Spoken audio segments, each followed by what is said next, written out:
Kakšna je usoda Blejskega jezera in njegove okolice? Kdo je odgovoren za njegovo čistočo in varovanje? Kaj vse bomo morali narediti, da se stanje jezera v prihodnosti ne bo slabšalo?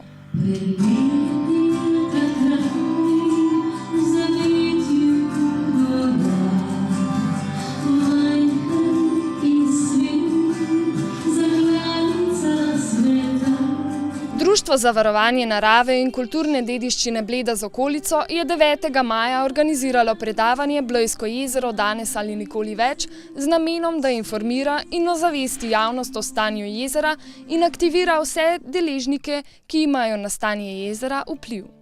Naš namen je, da javnosti, domačinom in tistim, ki jim je mar za naše jezero, predstavimo problematiko 4 različnih strokovnih pogledov in vsebin, ki pomembno slikavajo njegovo ekološko stanje kot tudi vplive nanj.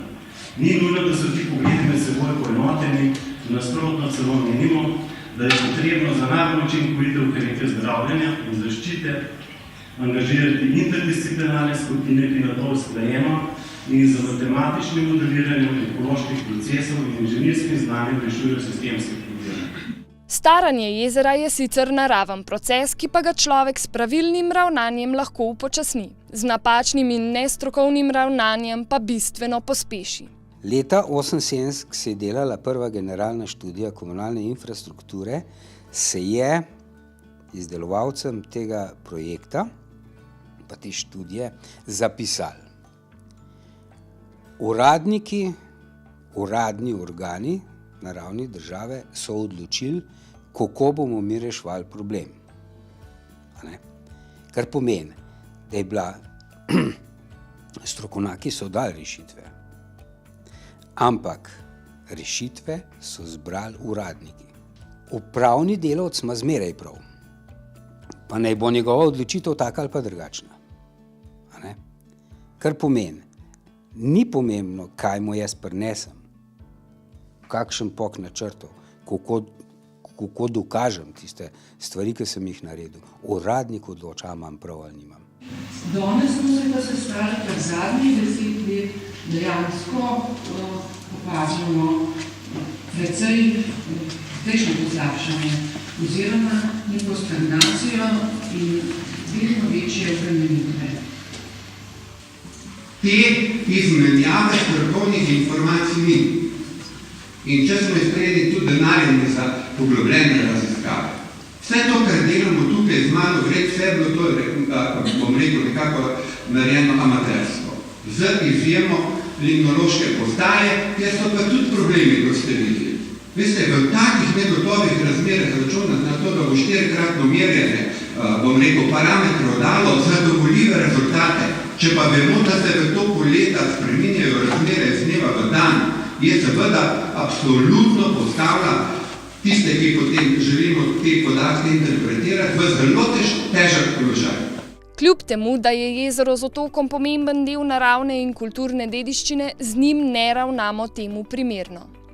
Takrat smo se pogovarjali o tem pač 2 možnih razvojnih alternativah, scenariju sedanjih trendov, to se pravi, da se nadaljuje urbanizacija neposrednega pasu okoli jezera, kar potem dejansko pomeni izginjanje vegetacije obrežnega pasu, izginjanje manjših vodotokov in priključevanje le-teh na kanalizacijo, potem vnašanje onesnaženja z neustrezno urejeno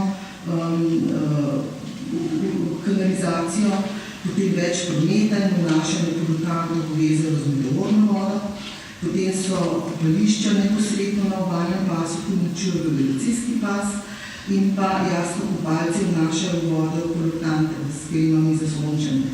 Glavni cilji se navezujejo na izboljšanje ekološkega stanja jezerskih voda, uskladitev deležnikov, ki vplivajo na upravljanje z jezerom, ter opredelitev konkretnih izvajalcev nalog, ki bi sledili programu ukrepov. Pred interesom za čisto okoljem in čisto vodo prevladujejo ekonomski interesi.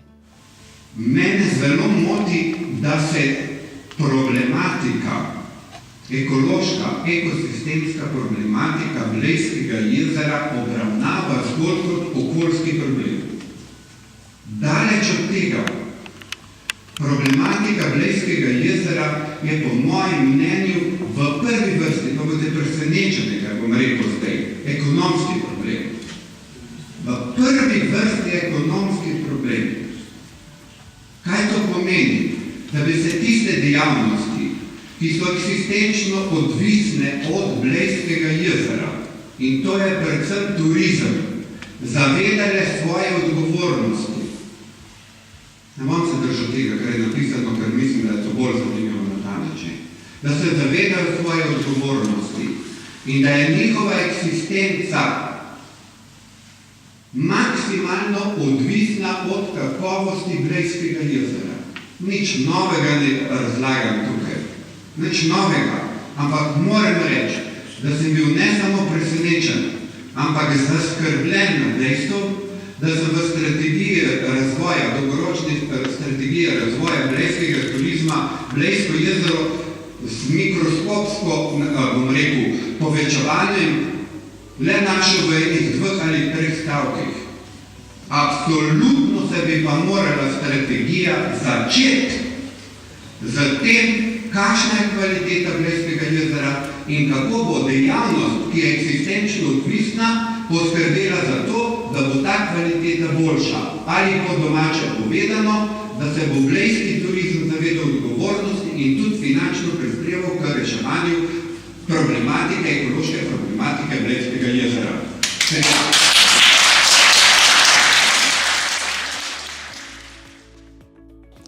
Tle sta seveda država in občina. Občina nekako kreira dogajanje v samem Pojezerju. In Pojezerje je tista ključna zadeva, ki vpliva. Jezero je ogledalo Pojezerja. Intenzivna raba tega prispevnega območja vpliva tudi na intenzivno dogajanje v jezeru oziroma intenzivno onesnaževanje. Država je pa seveda na podlagi našega monitoringa tudi dolžna sprejemati ukrepe, da bi dosegli dobro stanje. To se pravi, vplivati na občino, da bi bila intenzivnost rabe manjša oziroma narediti, izboljšati pretočnost jezera, obnoviti sanacijske naprave na jezeru, dotok Radovne, na Tego, ki vplivajo na to, da je jezero vsaj še v zmernem stanju trenutno. Imamo tudi voljo med ljudmi, med strokovnjaki, da se ta zadeva reši. Konec koncev že sam ta predavanje, ki smo ga imeli, udeležil se je Plut, on je avtoriteta na tem.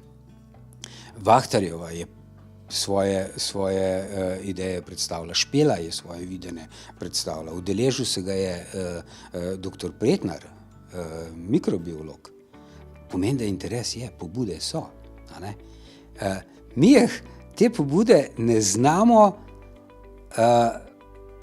artikulirati ali pa preprosto nimamo orodij, s katerimi bi vse te pobude uporabili kot argumente proti odločevalcem na ravni države. In do neke mere tudi proti odločevalcem na ravni občine.